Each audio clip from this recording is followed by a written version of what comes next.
Maintenant, nous sommes prêts à faire une couture. Ma machine est déjà réglée pour un point droit standard et ma position d'aiguille est déjà réglée au centre, qui est la position pour la plupart des coutures.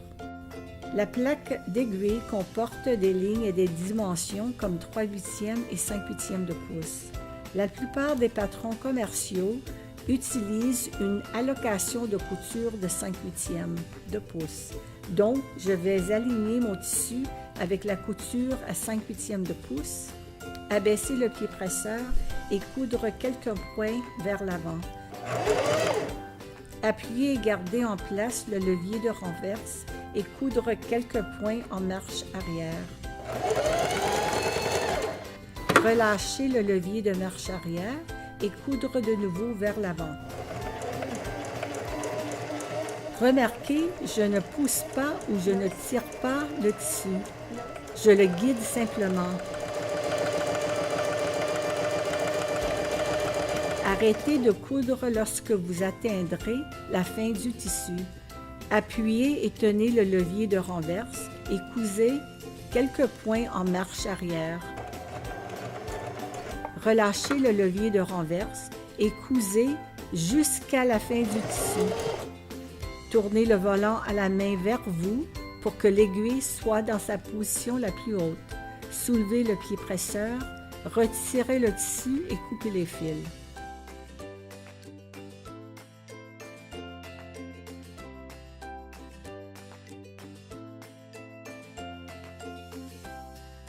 Je vais sélectionner un point zigzag sur le cadran sélecteur du point et je vais régler ma longueur du point à 1 de façon à obtenir un zigzag rapproché et je vais régler ma largeur de point à 2 pour obtenir un point court et étroit.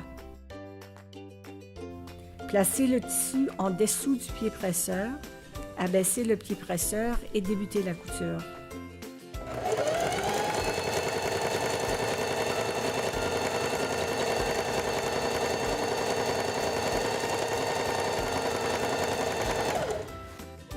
Arrêtez de coudre lorsque vous atteindrez la fin du tissu. Tournez le volant à la main vers vous pour que l'aiguille soit dans sa position la plus haute. Soulevez le pied presseur et coupez les fils. Voilà notre point zigzag court et étroit. Maintenant, je veux ajuster mon point zigzag. Je veux qu'il demeure court, mais qu'il soit plus large. Pour ce faire, je vais déplacer mon cadran de largeur du point au maximum, soit au numéro 6, et garder ma longueur du point à 1. Maintenant, je vais replacer le tissu en dessous du pied presseur, abaisser le pied presseur et refaire une couture.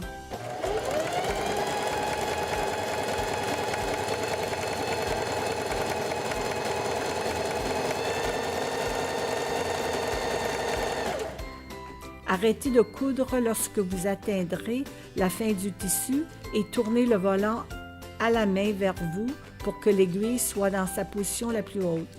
Soulevez le pied presseur et coupez les fils. Voilà notre point zigzag court et large.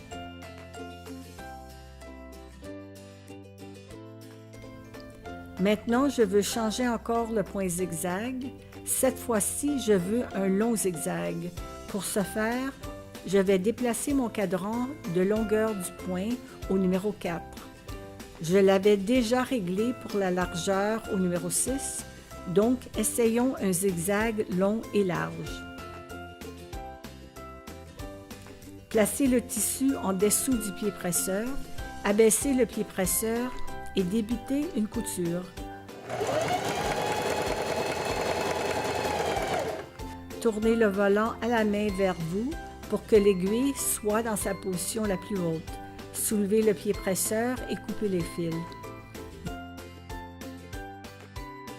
Voilà notre point zigzag long et large.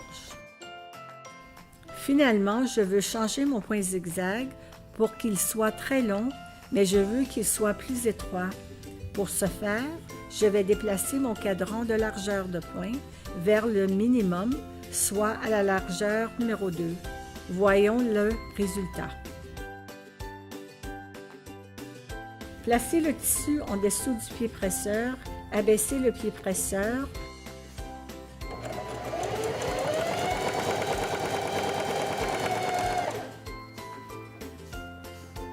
Tournez le volant à la main vers vous pour que l'aiguille soit dans sa position la plus haute. Soulevez le pied presseur et coupez les fils. Voilà notre point zigzag long et étroit. Vous pouvez ajuster la longueur et la largeur de tous vos points. Essayez cela et voyez ce qui paraît le mieux pour vos projets.